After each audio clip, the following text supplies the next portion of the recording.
Hey there, eggs. Welcome to Erico Blueberry. It's an unassuming Destiny podcast. My name is Chillybin. It's me, Meckii. Meckii, Chillybin doesn't give way to any kind of egg-based pun, I'm afraid. Albumin? Checkybin. Albumin is an egg-related word, but that doesn't work. Shellybin. That might be the best I can do. I said Cheggy, and then I was like, wait, that's a metalcore genre, I'm pretty certain. Chegg, is that a thing? Probably. I mean, gent is a thing. But not a genre. Hey, that showed up in my Spotify top 5 genres, so I think you'll find it is a genre. Not according to Periphery. It was fun so like in the Slack that we have at work, a bunch of people are like, yo, drop your Spotify rap stats, post the images, blah, blah, blah. And I dropped it in there and someone commented, what is gent? Someone else beat me to it and like accurately described what it actually is and gave them a, truthful explanation. And then I just posted an image of the Periphery 5 Gent is Not a Genre album cover from the Wikipedia page where it says genre gent, and said the front runners of the genre would like you to know that they consistently take the piss out of it. And that is I think, good, in my mind. Personally, are we outside the 30 seconds? Excellent. Personally, I'm excited for the genre of cum metal to start trending next year. So the lead singer... That's what people think Sleep Token falls under? The lead singer of Health described themselves, Bad Omens, Sleep Token, that energy as cum metal in an interview recently. I don't think you could get that approved as a genre. It's stuck. It's stuck. A lot of people... Horny metal. Like, why does it have to be specifically cum? A lot of people are like leaning into it now to the point that they released a shirt. Oh my... All right, we need to forcefully put this train back on the tracks. Yeah. Spotify Wrapped happened. Yeah, we've got a whole season that dropped this week and we're talking about cum in the first 2 minutes of this Christian Destiny podcast. What are we doing here? In this economy? Yes. Really? In front of my salad? Yes. Welcome to Season of the Wish. I didn't make this wish, but here we are dealing with the consequences. You made a wish to start a podcast and the ahamkara monkey paw twisted it that you had to make one with me. Here's like 76 episodes of like pretty decent content, and then all of a sudden it's going to take a real hard turn into Cum Town. That's a different podcast, actually. We can't infringe on their territory. That's how Riven manipulated your wish. She was like, oh yeah, you're going to get a podcast, but it's going to be with this fucking gremlin. Yeah. So actually, so at the end of last season, we kind of were theorizing that this ahamkara egg will lead directly into this season and that'll give birth to a new ahamkara. We'll get some wish stuff happening. No, it turns out we're bringing back the ghost of Riven. Yeah. And then like they do the thing they've done a few times in like the opening week of a season of going like, we're going to just do the big thing that you expect the whole season to take and it's going to break, which is us going straight up to the ghost of Riven saying we would like to place an order for a wish to go to where the witness went through the portal, and Riven just says no. Actually, she straight up just goes, I refuse. I refuse. And it's so funny. And that's the biggest fuck you. It was so funny too, because like the on-screen like objective thing that pops up is like mission name, final wish, under it, objective, make the wish. And wish is capitalized. And then you go talk to Riven and she's like, fuck off, actually. It's so good. And then the conversation goes from there to like, oh, it turns out there's a bunch of ahamkara eggs all over the Ascendant realm, and the ley lines are involved. And she's like, go and get all of those, and then maybe. So they were in her little chambers. Mm-hmm. She initially says they're spread out amongst the corridors, like she's hidden them throughout the chambers. I guess maybe that's how they lay their eggs, or she knew. Maybe she knew eventually because a great hunt was happening. Maybe she did it to protect them. But then you go and from memory, you go and try to find one and it's not there. And she's like, hey, wait a fucking minute, Mara, where the fuck are my eggs? Mm. And then that's when you kind of have to go seek them out. And it turns out they're in the Ascendant realm on the ley lines. And Yes. Yeah. So we go get an egg. Ruben's like, where egg? I kind of enjoyed, like, at least this week's activity because it opens with you basically walking backwards through Last Wish. Like, you do the Queen's Walk backwards and then you get to Riven's corpse. Techians. Well, yeah, the honor guard of the Techians, and they show up as blueberries on the radar, which is very funny to me. And then, yeah, you basically do the whole Queen's Walk backwards, you go through the vault, and you end up back at the, you know, where you fight Riven. And her body is just fucking there, but overgrown with plants and flowers, and I just knocked my desk. But looking very, I don't know, part of nature again. Yeah, it's really pretty. It actually made me kind of emotional. I teared up a little bit when I saw it because it's so pretty. Yeah, I got like weirdly affected by just going through that environment again without the pressure of trying to do the Queen's Walk and just like, yeah, because you're doing it backwards. I'm pretty sure I know where I am, but this feels weird. And then when you go to escape that, once you've like gone up to her, then all the taken shit is everywhere, and you're like, oh yeah, this is how this is meant to look. Actually, Queen's Walk, yeah. Yeah, it's like super pretty. And part of me was also when they said, oh, we need to go get a remnant of like a piece of, I nearly said Okora, a piece of Riven. I was like, as we're heading there, I'm like, what are they going to do with her body? Like, is it just going to be a skeleton or just her skull, or what are they going to do? And it's, yeah, she was all overgrown and covered in flowers and trees, and it was really pretty, and it made me tear up a little bit, and I don't know why. It's kind of, there's something there. I'm not sure what it is, but I think it's the same kind of sadness that you feel when like large animals die. You know what I mean? Like she's such like like this could definitely kill me. Yeah, like it's like she's such a beast, like a large, powerful creature, and she's just laying there covered in foliage. I don't know. It just made me kind of really emotional seeing her there like that. Yeah, and then as if almost to contrast that exact emotion, we walk up and rip a tooth out of her. Just one. Just, I'm going to have that. I'm going to take that with me. That's the essence of Riven. Damn disappointment. Yeah, it's literally just Riven's tooth is what we yoink out of her head. And that appears in your inventory. It's like, what? Can I collect these? That's a big fucking tooth. Yeah. And she's got a lot of them. Yeah. And then we kind of go and do like the seasonal activity and put the tooth in a dish at the end. I am now struggling to remember what the actual seasonal activity is, and I think it's an arena. Yeah, I was too caught up in the cutscenes. I think I have forgotten what I did. So you do an arena, which is just basically finding your way through parts of the Dreaming City from memory. Is it through the Dreaming City, or like the Last Wish tower kind of thing, right? Well, they say it's an echo of the Dreaming City, so it's like it's the way they talk about the crystalline caves and all that sort of stuff. Yeah, the way they talk about it from memory is she talks about it being more of an echo of the Dreaming City than the actual Dreaming City, and Riven talks about, oh, I built these halls from your memories, and we're like activating plates, and there's like fucking spike traps and shit everywhere. Yeah. Oh man, that was hard. Hid me off. Yeah. And then we go and do some blind wells. Yeah, shout out to Blind Well for still being like kind of fun. But also having no point outside of when they randomly make it part of a seasonal objective. But I think because it's part of a seasonal objective, I loaded in there like 6 other people and we just steamrolled it. So we did 2 of the 2 tier 3 push to heroic, and each one of those is 55% of that weekly objective. So it's like, all right, we'll just do 2 of these and we'll be out. See you later. Yeah.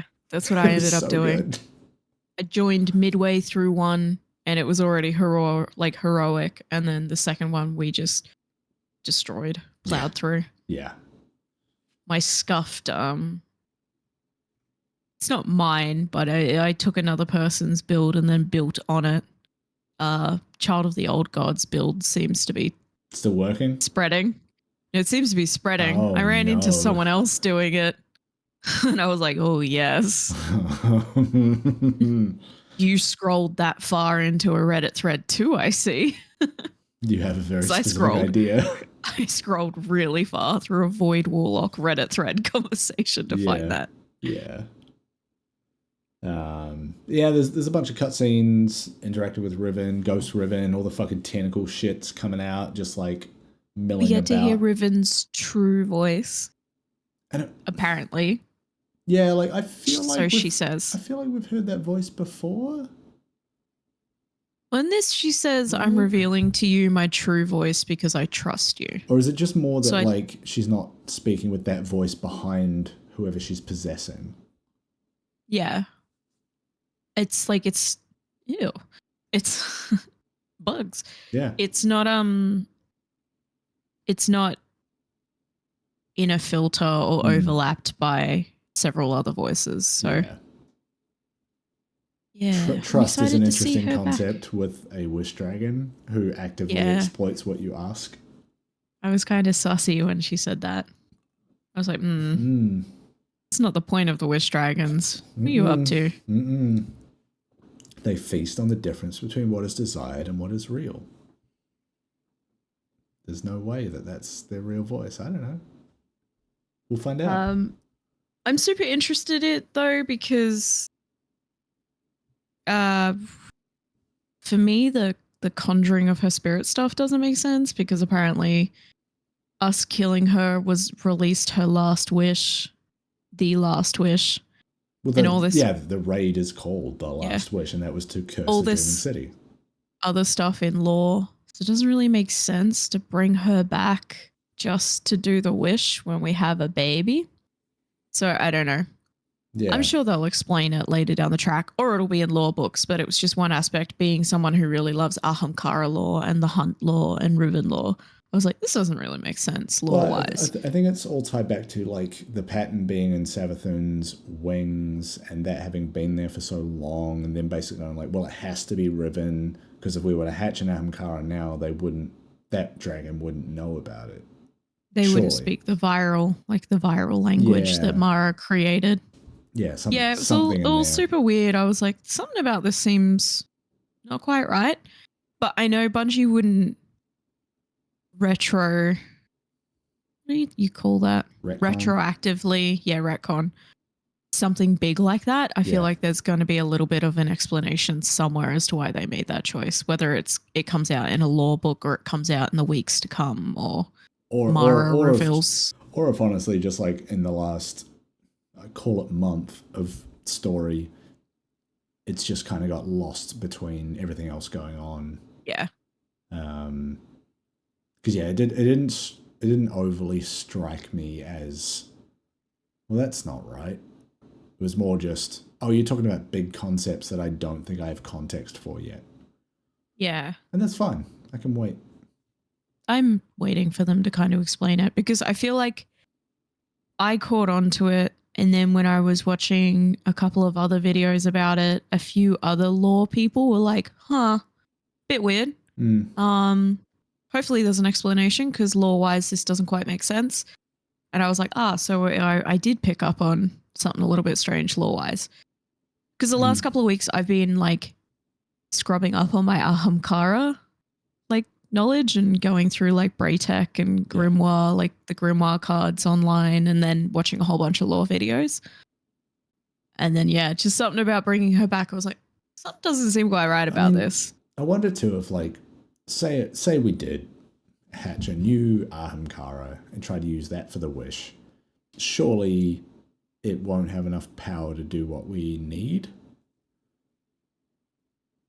But I feel like what's more likely is this association with like Savathun and Riven and like Mara there being and Oryx there's and something in there, related to opening this portal back up.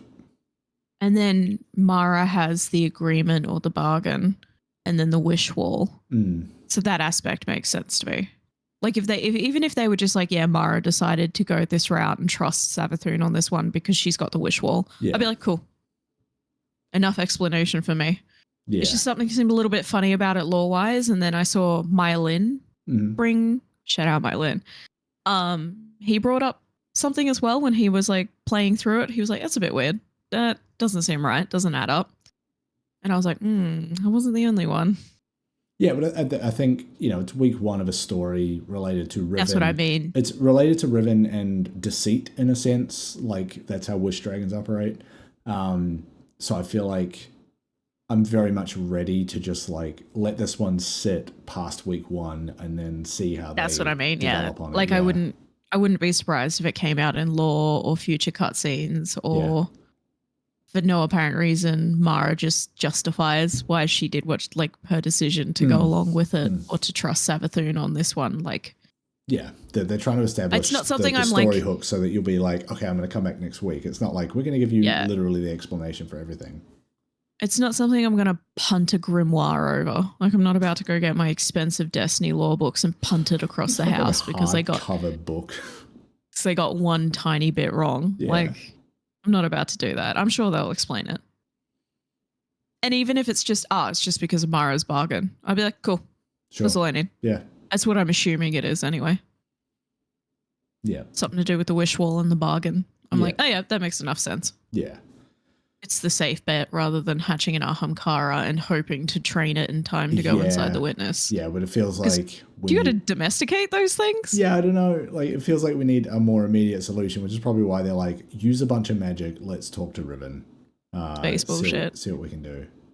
That's a good question. If you raise an ahamkara by hand from birth, is it like raising a wild animal by hand from birth and you kind of domesticate it? I want to say yes. Right? Like, but then if this is a case of like ahamkara's natural food is essentially that gap between reality and desire, I don't know if you can train that away. Frankly, I don't know if you could be like, here's a yummy steak dinner. It's an equivalent substitute. Please just eat this glimmer. What is it, ether? Please eat this ramen. Cade 6 died. There's no one around to eat it. There's so much fucking ramen. You put them on a screeb diet. Please eat this ether. Oh, I thought you were going to say they eat the screeb and they just blow up. Drink my hot Kool-Aid. Yeah. But yeah.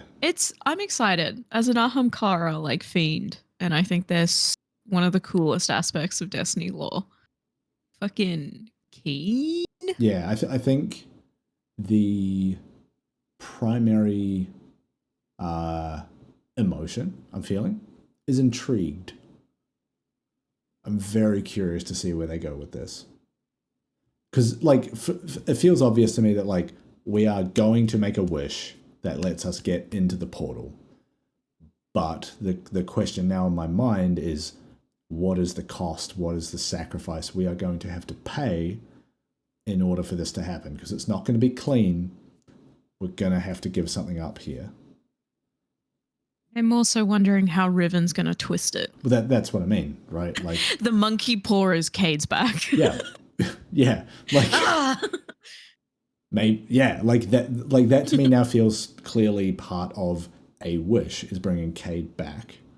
Because he definitely fucking died. So it's a case of like, okay, so Cade is coming back and we're getting through the portal. What are we paying for that? Mm-hmm. All guns are swords. Paracausal nature of the bullshit. Yeah. We're only the first week too, and there's already seeds being planted that Osiris is lining up the Veil as a contingency plan with Mara. Yeah, there's some weird stuff happening there. The Riven thing might not even be the payoff. Yeah. we might end up having to use the veil containment because Riven fucks us over. Yeah, Gets her kids back, and then we're being fucking haunted by ahamkara again because there's 13 of them. Like, yes. So tying into veil containment, there is a new veil containment lore entry this week that you can go to Neomuna, load into that, and listen to. It's essentially, I didn't put this in the notes. I got some screenshots saved of the dialogue, but it's essentially Sarah's talking about one of the research logs from Chioma Essie talking about ghosts. And the opening line on it made it sound like this might be the last one of these we get. Because he's saying, like, I've basically, this is the extent of my research, so I don't know if we'll get many more of these. But it's essentially saying that, like, we always thought ghosts were an extension of the light, but then how was the witness able to communicate through them? So maybe they're actually sort of straddling the boundary. But it kind of resolves with Osiris saying the witness, since it went through the portal, has not contacted us through the ghost, and saying that we are now basically out of reach, so that whatever we're planning now, the witness has no idea about. And so there's kind of two sides to that. One is we can plan in secret and work out how to take down the witness, but we get one shot, right? Is we have no response, no way of testing theories. It's just like, we're going to put everything into this, and that's it. And that's kind of it, I think. I don't think there was much else to it. Basically saying that, like, that connection, he believes, is not one-sided. We may be able to actually, like, using the ghost, kind of leverage it, or like work with the ghost to leverage that connection and kind of push it back the other way, and get see at what the he's witness. up to. Yeah, but stop fucking with him. Yeah, but it sounds like we're not able to get over the portal. Like, we can't bridge that connection through the portal. We would have to get through it, and then maybe there we can start fucking with him. Something like that. It's all pretty... Sending him threats through voicemail. Yeah, it's all pretty... not vague, but it's not, like, definitive about any of this. It's like, I don't know, man. It seems like this is the case. But yeah, it's pretty interesting. I don't know. We'll see. It's all little threads to pull on. Yeah, it definitely feels like a... Is it Splicer? Where they put a lot of balls in the air at the beginning, and then eventually you slowly got to see those get knocked down. Yeah. There's a lot of spinning plates, and eventually, the plates started to fall, and we had a whole bunch of, like, oh, holy shit moments in that season. Yeah. So I'm wondering if they're doing the same thing where they're lining us up for a few pretty big beats throughout the next few months. Yeah, like, I don't think any of them will be like, the equivalent of a cliffhanger season ender moment of, like, holy shit, massive reveal, but it'll be like still a bit of meat on it of every couple of weeks. Maybe we'll get, like, some big tangible kind of development, especially because we're leading towards the ending of the light and darkness saga, and it's a 10-year blah blah blah whatever. It's momentous, right? Like, you can't just jump to that. You got to work your way up to it. And they've already got a lot of plates spinning from previous seasons, so I wouldn't be surprised if they start wrapping up threads from other characters, other seasons, Just listen to us trying to, like, figure out any of this. It's like, what about this? What about that? It's like 6 to 7 different things. We're like, oh yeah, this is still unresolved. And that's not to say that that's a bad thing. Like, you look at some of the stuff that they brought back in Witch Queen. It was like, fuck, that was something from, like, year 2 of Destiny, and everyone forgot about it, but they never put it down. They just, like, kept kicking it along in the background. Maybe it's lore entries, maybe it's, like, strike dialogue, maybe it's something real quiet, but it's always there. Real fucking random raid line, and you're like, oh shit. Yeah. So it's interesting to see where this goes. I'm excited. Yeah. Ow. What else do we have this week? We had some updates from Joe Blackburn, game director, I believe. He just kind of did a thing he's been doing recently of sitting down in front of a camera and just like straight eyes down the camera, just talking. Some like 7 minutes of him just going like, here's an update on where things are at and delays and Crucible, and just kind of like running down big ticket items of like, here's the things I'm pretty sure you want to hear about as a community. And like, I really value and respect him for doing this. Like, they're hard statements for him to just say so plainly. It's kind of to me, and someone put it like this the other day, and I didn't really actually think too deeply on it. The wild thing about what Joe is doing is he has taken his community staff out of the firing line and put himself. Because now he's being threatened and doxxed. Yeah. And it's like, and I've seen it on Twitter in response to his video. I've seen people doxing him and threatening him, and he's got a fucking family. And people are like,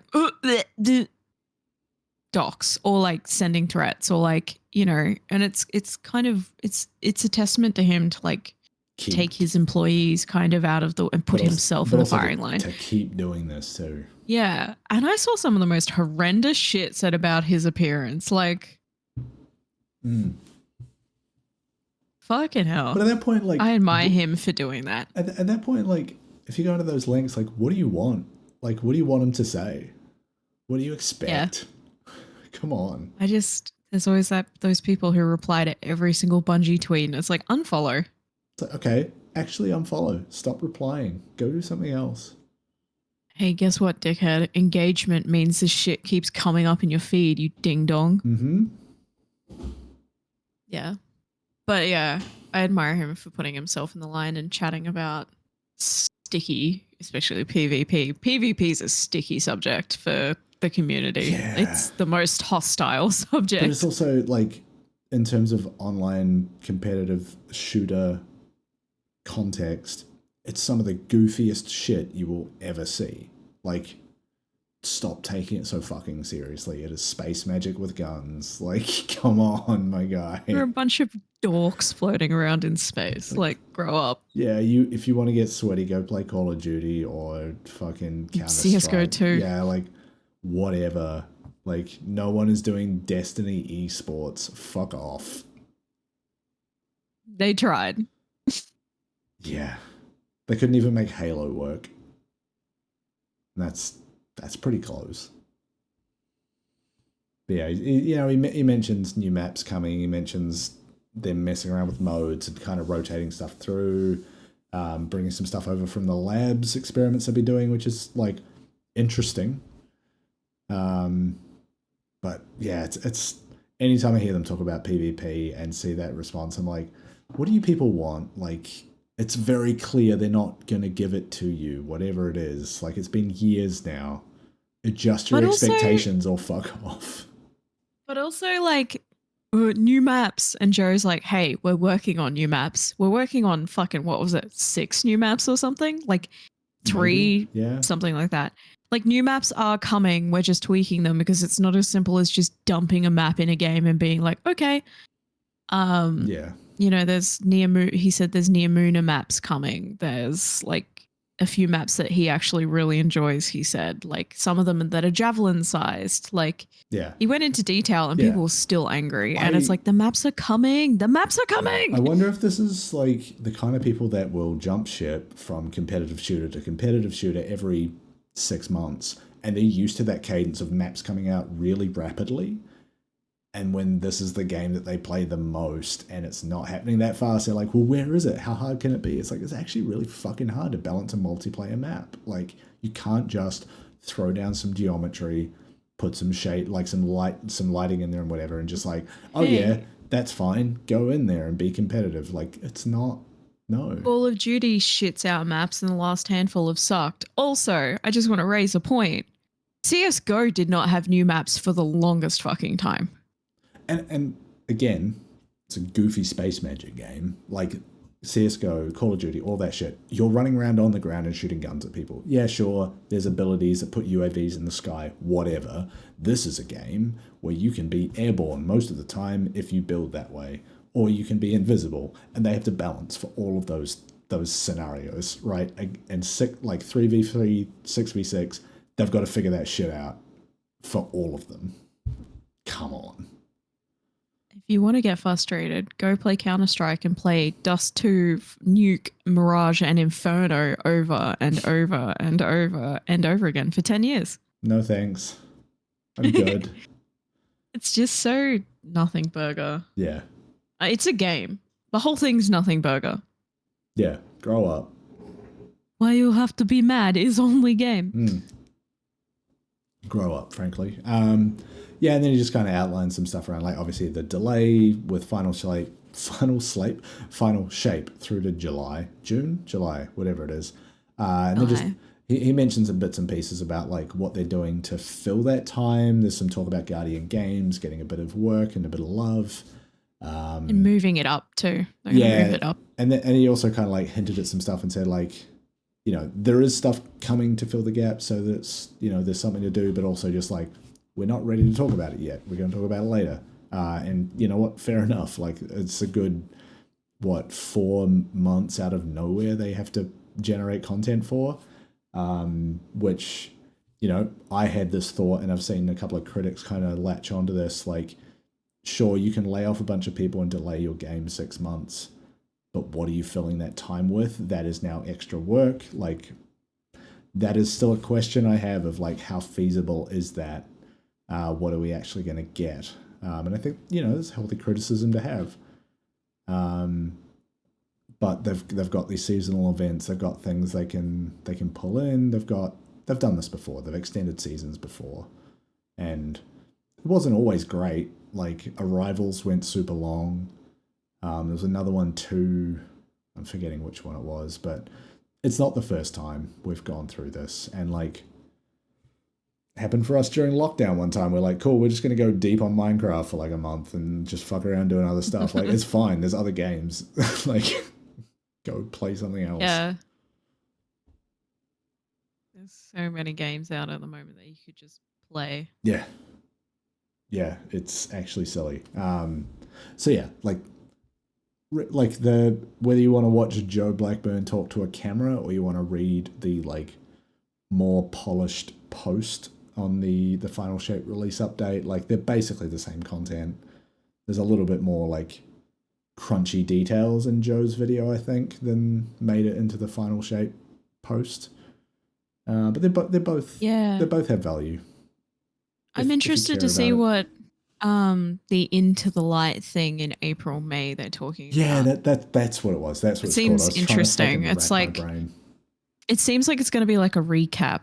Like, we're going to probably play, I reckon we're going to play through probably a bunch of old key missions. Well, we've just had that with the timeline missions, right? Like, I wonder if that's it's going to be something like that, or they're going to revitalize a bunch of stuff for us to run through again. I was on YouTube the other day, and one of the recommendations I got was from the Destiny 2 account, and it was like Light and Dark Saga recap, and it's like an hour long, and it seems like they've just stitched together cutscenes.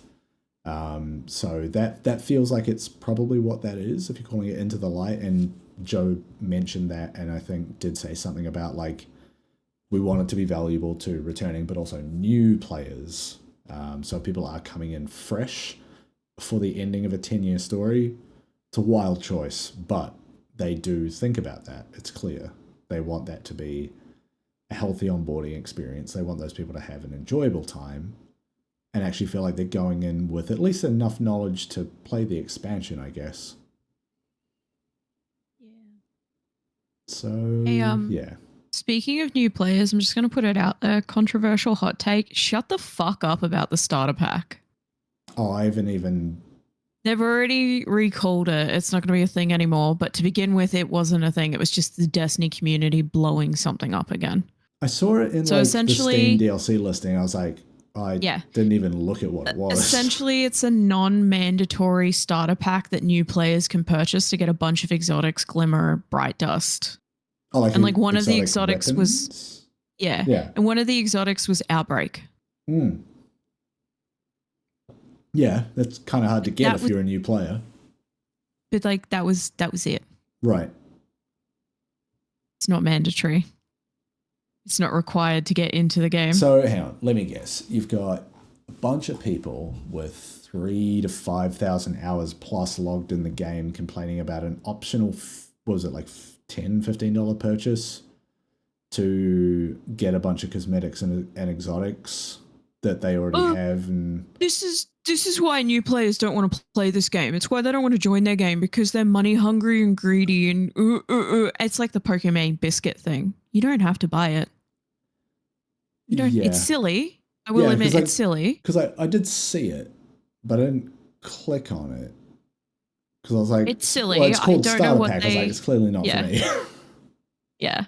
It's silly. I don't really know what they were thinking when they rolled it out, because it's one of those kind of, it's optional, but like it didn't deserve the reaction it got, is what it sounds blown up so hard. And it's one of those things where like I didn't want to post about it, but it's like, okay, so you complain about them making all these people redundant. Now, redundancies usually come from money saving or trying to reduce cost. Most of the time, that's what redundancies are born of, is you don't just make a whole bunch of people redundant for shits and giggles. There is a driver behind that. In a lot of ways, it's usually illegal to do that for shits and giggles. Yeah, there's usually a driver behind that, and most of the time the driver is financial. Whether that's operations costs or profit loss. But then when they put out these optional purchasable cosmetics, people crack the shits. Yeah. It's like, okay, so you're making a one-time purchase on an expansion, $100. Let's say you get the expansion and the pass. What's that? $100 in Australia? $120? Yeah, it's usually like 120, I think. That is the only money I have spent on Destiny in 2 years is expansions. A lot of people are like that. So where's this profit coming from? Yeah. To keep these people employed. Well, here's the thing. Like, if you're going to get mad about things like the starter pack, why are you not constantly outraged at the Eververse store, which is the same shit? And that's how every MMO functions. They don't necessarily charge a subscription fee to play the game, but they will rely on people who do spend money on cosmetics to do that.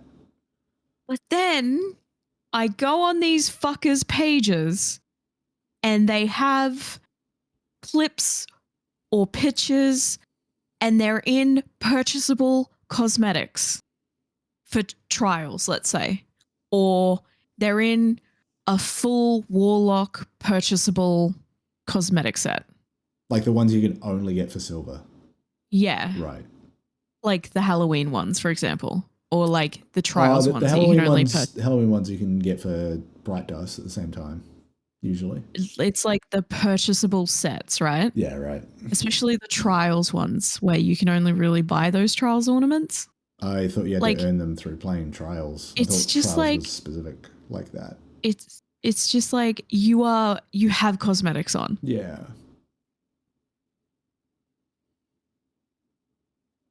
Hello? Yeah. Like, but that's my point. Like, you don't get to be mad at this and then continue to engage with the Eververse store. Like, if you're also buying cosmetics, you're doing the same fucking thing, man.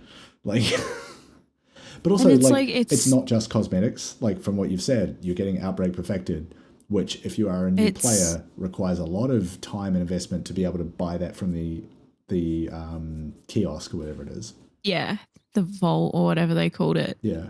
Traveler's Chosen, Ruinous Effigy, Sleeper Simulant, Exotic Ship, Exotic Sparrow, Exotic Ghost Shell, $125,000 Glimmer, 50 enhancement cores, 5 enhancement prisons, and an Ascendant Shard for 15 USD. Okay. So like, here's the thing. Cosmetics that are, like, you know, microtransactions, in-app purchases that are not just cosmetic, those are a time save. You're paying for time saved at that point. Like, for you to go and get all those resources, all those guns, whatever, that will take you a lot of time as a new player because you need to get to a certain level to be able to do the things that will earn you the resources to buy them in the first place with the in-game currency. That's such a shitty reaction to a thing that is completely optional. Again, I say, grow up. It's entirely optional. And if a new starter plays some Destiny and decides they want that, it's their money. Yeah, just like the level boost, you can get that shit with silver. You want to bring your characters up to level, like go off. You want to do that, you're comfortable spending your money, go crazy. If they want to spend their money on that and you're a veteran player and you turn around and go, yeah, you just got ripped off, that you don't get to decide the value. Yeah, the value is determined by them. It's their money. Like that's relative to their lifestyle, not yours. Yeah. And people are like, oh, the materials are really stingy. And it's like, okay, but you shit out Glimmer constantly. Glimmer's the least important of that entire kit, but I see people complain about it and they're like, oh, but the Glimmer and the enhancement cores and stuff. I'm like, you can actually like shit that out pretty quickly. Yeah. I'm constantly maxed out and I'm a dog shit player. Yeah. So like, yeah, it's just one of those things I saw where I was like, guys, come on now. Yeah. Come on now. We're just looking for reasons to be pissed off at Bungie at this point. Yeah. Like it's a weird thing to do straight after what happened. Like it is strange and in poor taste in terms of timing to smash another transaction into the store and be like, hey, new players. That's all very strange, but it also did not deserve the amount of backlash it got. It is and this was kind of really like, not that deep. Kind of related to my point last ep about the Lightfall criticism that was largely coming from content creators with big platforms and big voices, which then led the community to jump on that bandwagon, and a negative bandwagon it was. Like, if they had delivered more measured criticism or like just fucking waited a week before mouthing off, like maybe it wouldn't have like soured the community as much. I'm not saying that the criticism wasn't without merit, but it turned so negative so quickly. And where has that come from if not people who don't know how to shut up on the internet? Like back then, I think Myelin was the only one who actually sat down and offered measured criticism and like feedback. Yeah. It just wasn't like, oh, this sucks, bad storytelling. Yeah. He was like, hey, so like this was a little bit funnily paced, and Rohan's death felt a little bit empty. Like, yeah. And like, fair points. I agree with a lot of those. But just because the YouTube algorithm wants you to be putting out a video a certain amount of times a week or whatever doesn't mean that you should cut corners in that regard. Like, especially when you've got such a platform. Like, just think about, and I'm not just talking about one creator here. Like, it's like an overall social responsibility. There, in my mind, there's a group of, I would say, 5 to 10 that this covers, right? Of like, imagine your biggest name creator. They're probably guilty of this at some point, of just like mouthing off 24 hours or less after something has happened that they don't like, and they haven't taken the time to like let it settle and kind of get a wider perspective and maybe think about what their words mean given how many people fucking listen to them. Or even just sit with their thoughts and like let it gestate and let it break it down and unpack it before you present it. Like, and think about who is on the receiving end of that thing you just said. Like, there are people at the studio that put a lot of work into this and are probably sitting there thinking, man, you are missing the fucking point here, but cannot say anything. And you just get to get away with saying that shitty thing. And then fucking devs are receiving death threats. Like, homie, I just created the UI. I had nothing to do with storytelling. In the extreme case, that is what that leads to, is you might think it's all innocent and you're just being critical of this game in this studio, but like when you do it in a certain way, it does explicitly lead to these behaviors within the community. And you can say, well, that's not my community or you like, but it is people that watch your fucking videos, my guy. And they say the same things you're saying. And that's not to say we're not sitting here saying you can't criticize Bungie. We do all the time. Yeah. Even in this podcast. It's making sure that your criticism is constructive. Yeah. And it's measured and it's like logical. Because some of y'all get so angry and offer quote unquote criticism and it's just 17 tweets of unhinged rambling. Yeah. Like that's not what we're talking about. Like by all means, take time and make measured, logical, meaningful criticism and feedback. Don't just get angry because the season wasn't what you personally wanted it to be. Yeah. Because you built it up in your fucking head. For 8 weeks. Or someone on YouTube led you to believe it would be a certain thing and then it wasn't. It's like, well, maybe think about what you're watching, what they're saying a little bit more critically. Like, come on. Yeah. I was just so, like, it's disappointed but not surprised when I saw everyone kicking a stink over a $15 cosmetic pack. And I was just like, not even cosmetic. Like, there are game-relevant pieces in there. But, like, I get the timing is fucky. Yeah, I get it's a little bit in poor taste. But, like, why are you chasing down devs on Twitter to fucking tear them up about it? Yeah. That's scumbag Like, I saw devs be like, this season I worked on is out and I'm so excited and I'm so happy to see all these reactions, and someone's in the fucking replies like, do it, start a pack, and she's a fucking terrain dev and she's excited because she worked in the Dreaming City and she was excited for everyone to see the maze she designed. Yeah. Or she's like, yeah, I helped design Ghost Riven and I'm really excited to see people's responses to it. And they're like, yeah, but that starter pack though, she didn't do that. Yeah.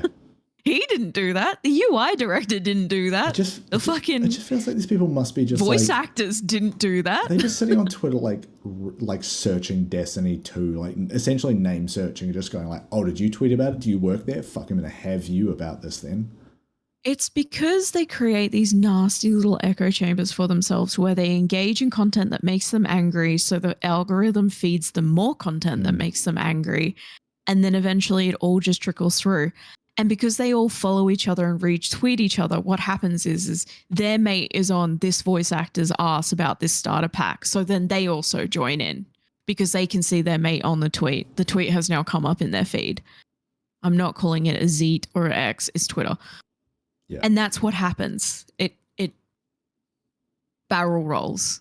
And it's like I see it happen where I get engaged, let's say, in music industry discussion or a band discussion, and then that's all I see for 2 weeks is anything to do with the band I've been talking about, or like replying to tweets, not even getting into fights, just being like excited to see them live or thanking them for a show I just went to. And then all I'm seeing is strangers' tweets about this band and seeing them live as well. And that's just how the algorithm is. So they engage with this content that makes them angry, and Twitter goes, oh, this keeps you on the site. I'm going to give you more of it. Yeah, let me shovel more of that into your gaping maw. So they build themselves a little echo chamber of anger. It's really interesting. Yeah. But also just like, log off.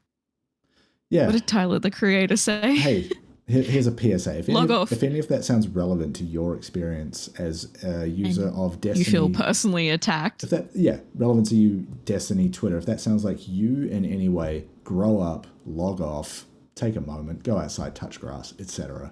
Some vitamin D, stand in the sun. To put it bluntly, fuck off. Drink water. Go drink some water. Do anything crusty else lip with your time. Crusty ass.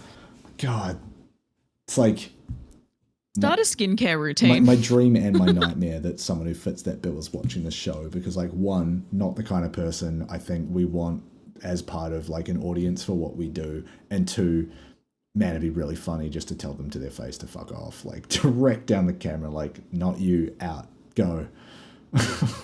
The other side of the coin is like, yeah, we don't like being negative because that's just who we are as people. We don't like being negative. Part of me is also like, hey, if you saw this rant and you were like, huh, that's kind of me, and it helped you come to a realization, hi, welcome. Yes. You're self-aware enough to be like, actually, this is the trap I've put myself in. That's the kind of people that we value. The people that are self-aware enough to go like, oh yeah, I was a bit shit. Actually, I can be better now. I used to love Destiny, and now I fucking hate it, and I don't know why. Could be company. Might be Could be that. the company you Yeah. keep. Yeah, you want to like find a better fire team that might solve your problems. Stop Just clean engaging out with your Twitter. shitheads. Yeah. That's what I did. Mm. Because when I first super got into Destiny, I went and followed all the big creators and all the devs and did everything I could so that I could Yeah. be immersed in the content. And then I realized very quickly how negative that became. Yeah. And I ended up just having to unfollow a bunch of raid racers, a bunch of content creators, because they were stirring up this negative engagement, because it's engagement at the end of the day. Yeah.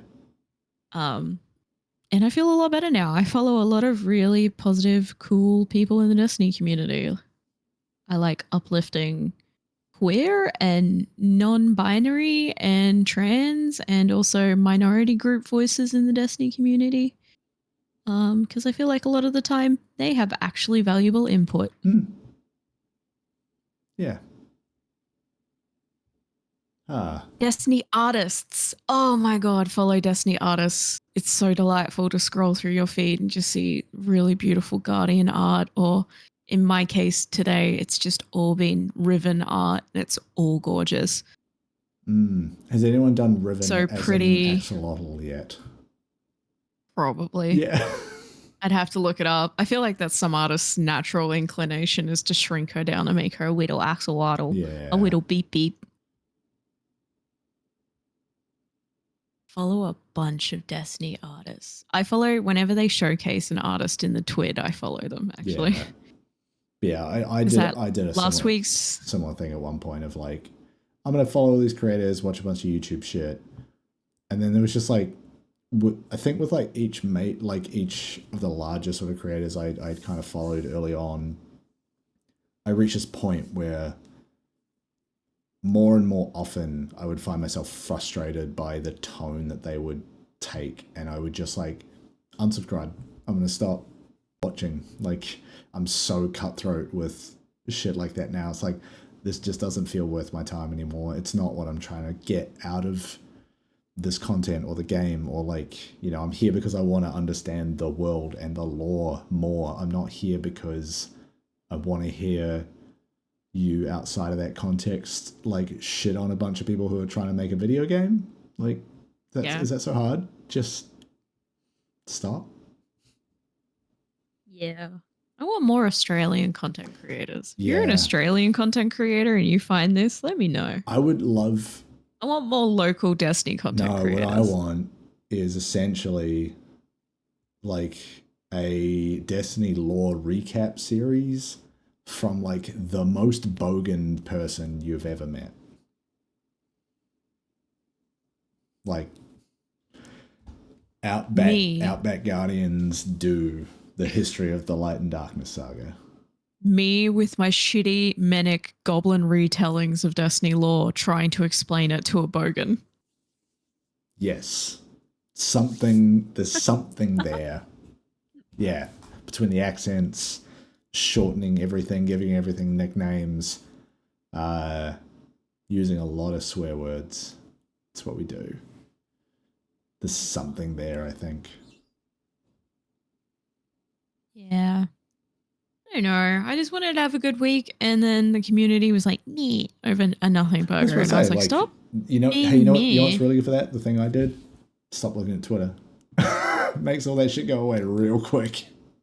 The issue is I have so many content creators on there I enjoy, but the way the fucking new algorithm works is it just feeds you anything to do with what you engage with. Yeah, I fully appreciate why a lot of people are still on there. I have no issues with that.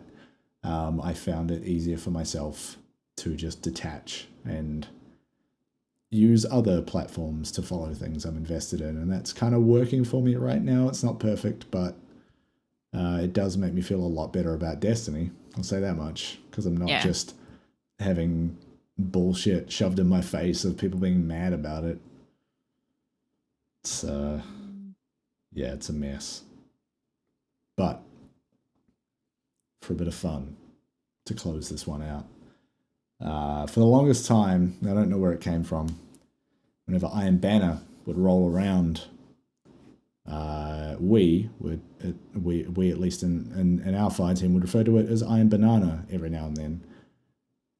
And apparently there's enough people doing that they saw fit to create an emblem, which I need to. Well, actually, there was a whole tweet, and I'm just going to read the tweet verbatim. First line: "Bring your whole bunch." Full stop. Banana emoji. A+. Great opener. Lord Saladin offers a new way to express your support for the capital I, capital B, Iron Banana. Add the tributary emblem to your collection when Iron Banner returns on December 5th, 2023. What I'm seeing in this image is something that looks like... So the emblem logo itself looks like a sticker you would find on a banana, for one thing, in the supermarket. And then it looks like wolves and bananas in the banner part of the emblem. But the banana logo is a wolf with because it looks like a lot of around it, yeah. A lot of imagery in Iron Banner has to do with wolves and stags. Or there's Felwinter's tree, it's a whole thing. Yeah. It's got the tree and then it's got bananas around the outside of the wolf. And then the banner art is wolves running past a bunch of bananas. Bunches of bananas. Wolves guarding bananas? Yeah, I think I'm gonna go so hard into Iron Banner, I need to earn this emblem, and then I'm almost never taking it off.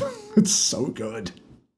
And then next to the little symbol, it looks like there's a barcode, like what you'd see on a nanny. Oh yeah. And then when you zoom in, it looks like a banana skin. Fuck yes. So ready. So well designed. I'm so excited for banana. Next week, I believe. Yes. I'm so excited when I see these weird hive mind moments come up in the community where you think something's an in-joke with your fire team, and then you find out it's the hive mind of destiny. Yeah.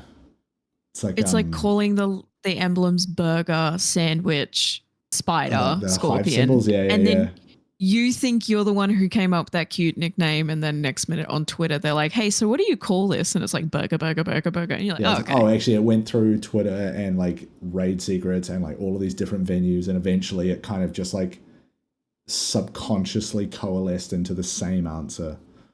But they also are putting out an emblem for they did with laser tag weekend, when weapon crafting was super busted. Anyone who was active in the game during that time, they're issuing an emblem that's related to that bug, essentially. So that's kind of fun. I love shit like that. Less of a hive mind moment and more just them going yeah, we were all there for this. It was cooked. Yeah, we fucked it up. Yeah, it was funny. You had shotgun rocket launchers. Let's remember that. It was funny. We made some fucked combinations that weekend and then just went into Crucible. Yeah, I was either away or just not playing a super lot of Destiny at the time, so I didn't personally engage with it, but I heard a lot of stories, watched a lot of videos, very funny stuff. And you can still find, I know Dado in particular went and got a compilation of some really fucked videos from weapon crafting week and put them all together, so that's at least worth finding. There's a ton of videos out there. In terms of oops, we broke something and we're just going to let it ride out, letting people ride sparrows in the Neomuna PvP map now. That's now just permanently normal. Yeah, just being yeah, we fucked it, but people love it, so we're going to leave it. Yeah, it was I love that shit. But it was also 12-person raids, 6-person strikes, Those 12-man DSC was unhinged. Well, that was also we had 12 people we knew in a voice call. That wasn't just random LFG shit. That was us with people we knew, and it was unhinged. Friday night, late at night. But that was another one of those like laser tag, weapon crafting. It was they could have probably fixed it or taken that part of the game offline, but they were it's easier and just fun if we let it go for a week. Yeah. It's also really funny when that stuff happens and then you see devs and Joe posting clips of them joining in. God, that 12-man DSC was so good. I'm only just remembering it. I'm picturing different parts of it now. I'm certain someone recorded it. I think someone recorded it. Yeah. It was a good time. It was a good time. And then in less game is broken situations, we've got this weekend a new dungeon dropping. Yes. It's like Warlord's Ruin, or it's Warlord's something. I might have that right. I'm not sure. That's dropping this weekend. I think maybe I'm doing it Saturday morning, scheduling TBC.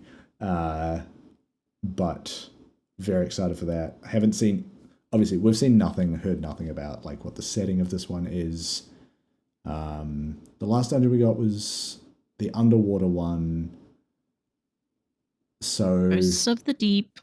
So if we think about what this season is, we're in Dreaming City, Last Wish, Riven territory, Warlord's Ruin. I got nothing. I got no idea what that maps to, what that could be in reference to. It's usually tied into the season in some way. Warlord's Ruin. Could it tie somehow into the hunt? Am I remembering that right? I'm going to just Google the phrase Warlord's Ruin, and we're going to see. Destiny 2, Warlord's Ruin. Cool. Blue, fucking website, loot table and release date. How do you have a loot table? You're crazy. Data mining. Yeah, let's ignore that. So yeah, Warlord's Ruin. So who in the Destiny universe is often referred to as a warlord? Saladin? Saladin. Shax to a degree. And Shax's story ties in pretty heavily into the Ahamkara because he was a big part of the Great Hunt. Yeah. Saladin has now gone off to join Kaitor. Warlord Saladin is now Brachus. Is he still Saladin? Brachus Forge. No, it's Brachus Forge, right? Something like that. Tobias Forge. So many fucking proper nouns, I can't keep them all straight. But so yeah, I'm thinking it's either Saladin or Shax. I can't think who else is often a warlord in these contexts. Who is most likely to come to ruin out of the two? That's a hard question. The only reason I'm leaning heavily towards Shax is because Shax ties in pretty heavily to the Great Hunt. He has a huge pivotal. He has a huge pivotal story moment where after he kills an ahamkara, he sits with it and then it explodes. But the way that, is it Ikora or Eris tell the story, they swear they saw the dragon's eyes light up before it exploded. So we don't know if Shax made a wish, even accidentally, because remember the ahamkara can grant wishes you don't intentionally make. That sounds, you know what I mean? plausible. They dance. Yeah. They dance in that gray area. And then he's got that ahamkara hanging above his spot in the tower. He's got the ahamkara skull. Yeah. And ahamkara don't need to be whole to be able to keep watching. You know what I mean? Just the same as they don't need to be whole for us to try and get a wish from them. It would be interesting to have some meaty story content out of Shax. Like Saladin's been around. And that's it. He has not been given his moment. Osiris has. Eris just got Zavala has. Eris got hers. Ikora got hers. Saint got his. It seems like everyone, Drifter's got his last season. It's time for Shax to get his, if you know what I'm saying. It seems like Shax doesn't have his big story moment right now. Well, at least not in a while. Mara's had hers. Petra's had hers. Crow's had his. I think it all sounds pretty plausible. I don't want to say, yeah, that's probably it, but I like it. Shax was formerly a warlord. Yeah. I just had to triple check my memory wasn't fucking with me. Yes, Shax was formerly a warlord. Yeah. Shax, Seagoth, Rience, Reich, Redman, Benyo, Kandak, Jackson. Thinking a little Felwinter. Thinking further ahead. Warlord's Ruin. Talking about the 15th wish. What is the cost of that wish? Shax is brought to ruin in some way. Is this a long tail part of the cost of us getting this wish granted? Did Or is this a wish that baddies? Yeah. Yeah, is this us realizing he actually did make a wish that day, even if it was accidental? And it's the monkey's closing on that wish. We'll find out this weekend, is all I can say. Yeah, I dare certain Shax's warlord because he was involved in the Great Hunt. Yeah. And then I just checked that Shax was formerly a lord and he stepped down to run the crucible. Yeah. Interesting times afoot. So Lord Saladin coming back to do something. Sick of Lord Saladin at his moment. Really from Saladin? Yeah, like what his ruin would be getting fired from his job on Kyatil's war council. Like what? Come on. Death by Schnoo Schnoo. Oh my god. I don't want to see that cutscene. I thought about it. I don't. Rule 34. Still don't want to see it. Doesn't mean like it can exist. I don't want to see it. Yeah, Shax is so heavily ingrained in the ahamkara law, just even passively through having an ahamkara skull above him at all times. And knowing that the ahamkara can use their remains to continue to fuck people up through their wishes. Yeah. And only the strongest willed can stand up to an ahamkara, which means at some point he was very strong-willed to kill an ahamkara. He seems like he could have been. And then potentially have a wish granted. Yeah. Well, I'm gonna place my bets on Shax. And we'll report back next week. Once I've hopefully seen it. We'll find out more this weekend. We'll get through it, hopefully. And know which warlord comes to ruin. Whatever that means. Maybe they just get pantsed in front of a crowd. Maybe it's not warlord's ruin as in a warlord is being ruined.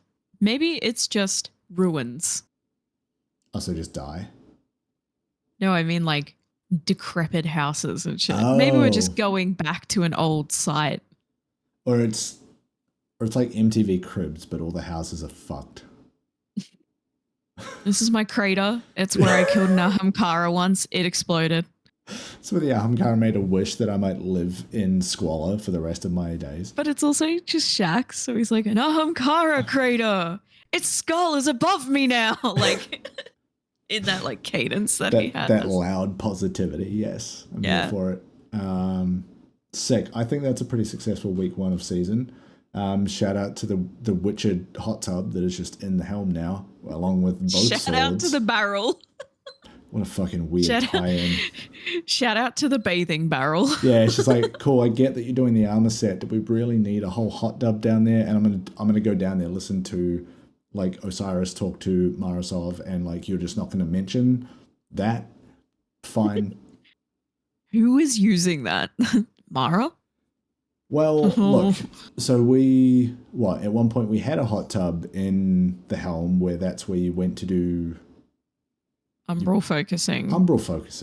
And but it wasn't technically a hot tub. No, we made it a hot tub. And so now we have a hot tub we can go emote in, and it's more legitimate. So and we have a hot tub emote too. It's for in us. the store. There's a barrel bath emote. That hot tub is for us. Is what. Thank you, Destiny. Thank you, Based. Cool. We'll see you next time. Based and barrel pilled Destiny. Barrel pilled. Get hot tubbed, homie. Let's get out of here. Thank you for tuning in. We'll see you next time. Comment, like, subscribe. That's not the order that people usually say that in. Do it our way. We're Australian. Everything's upside down. We'll see you next time. Play some Destiny. Don't be a shithead on the internet. Maybe that's our sign off. Play some Destiny. Don't be a shithead on the internet. Not the best cadence. We'll workshop it, but the message is Play Destiny. Don't be a shit. That's good. Okay. Yeah, we're getting somewhere. Destiny good, shithead bad. choose wisely. I don't know. Go collect more egg. Egg. There's so many more. We learned there's so many more egg. Somebody touch my egg. At least a dozen egg. It's gonna make an Only Plays reference. We have to go get egg for Bart. Please, sir. Egg? No. Egg? May I offer you an egg in these trying times? It's an ahamkara egg. My eggs. All right. Stop recording.